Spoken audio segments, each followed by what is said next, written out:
2 Samuel 18. Then David mustered the men who were with him, and set over them commanders of thousands and commanders of hundreds. And David divided the army into 3 groups, 1/3 under the command of Joab, 1/3 under the command of Abishai, son of Zeruiah, Joab's brother, and 1/3 under the command of Ittai the Gittite. The king said to the men, I myself will also go out with you. But the men said, You shall not go out. For if we flee, they will not care about us. If half of us die, they will not care about us. But you are worth 10,000 of us. Therefore it is better that you send us help from the city. The king said to them, Whatever seems best to you, I will do. So the king stood at the side of the gate while the army marched out by hundreds and by thousands. The king ordered Joab and Abishai and Ittai, saying, Deal gently for my sake with the young man Absalom. And all the people heard when the king gave orders to all the commanders concerning Absalom.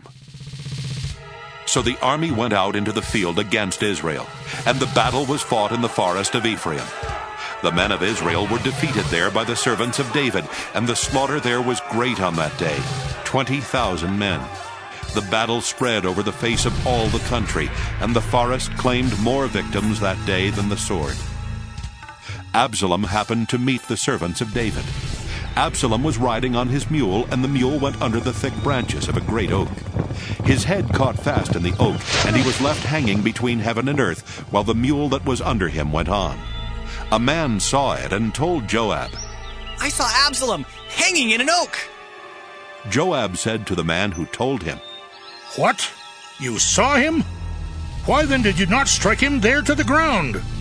I would have been glad to give you 10 pieces of silver and a belt. But the man said to Joab, Even if I felt in my hand the weight of 1,000 pieces of silver, I would not raise my hand against the king's son. For in our hearing the king commanded you and Abishai and Ittai, saying, For my sake, protect the young man Absalom.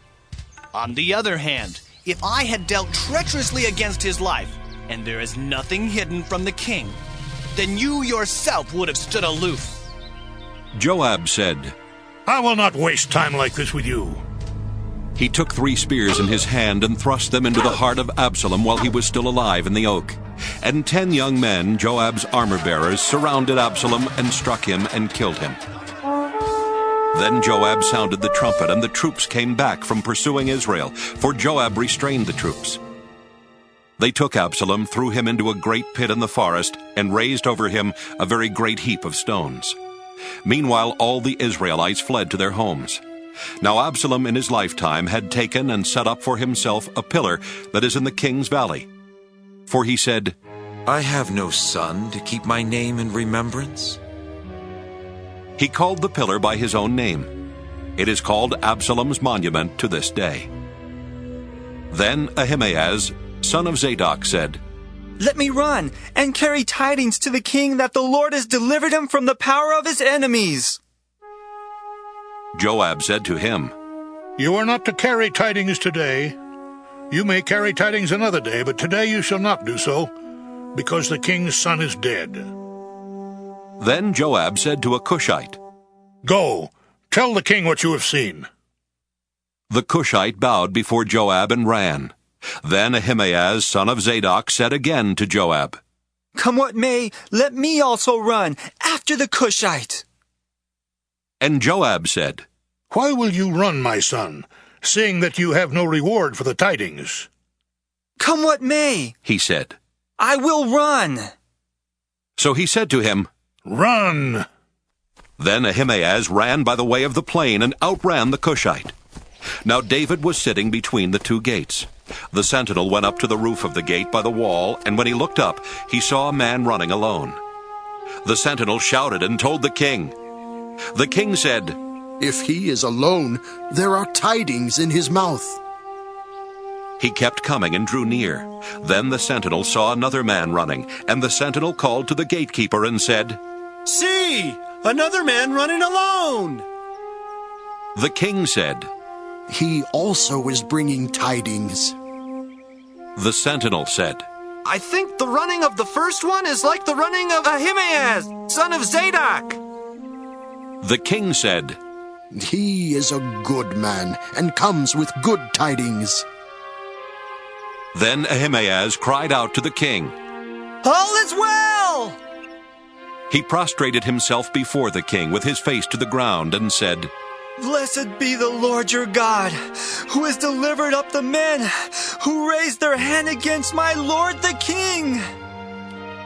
The king said, Is it well with the young man Absalom? Ahimaaz answered, When Joab sent your servant, I saw a great tumult, but I do not know what it was. The king said, Turn aside and stand here. So he turned aside and stood still. Then the Cushite came, and the Cushite said, Good tidings for my lord the king. For the Lord has vindicated you this day, delivering you from the power of all who rose up against you. The king said to the Cushite, Is it well with the young man Absalom? The Cushite answered, May the enemies of my lord the king, and all who rise up to do your harm, be like that young man. The king was deeply moved, and went up to the chamber over the gate, and wept.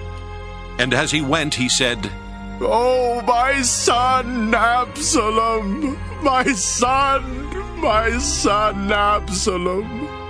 Would I had died instead of you, oh Absalom, my son, my son.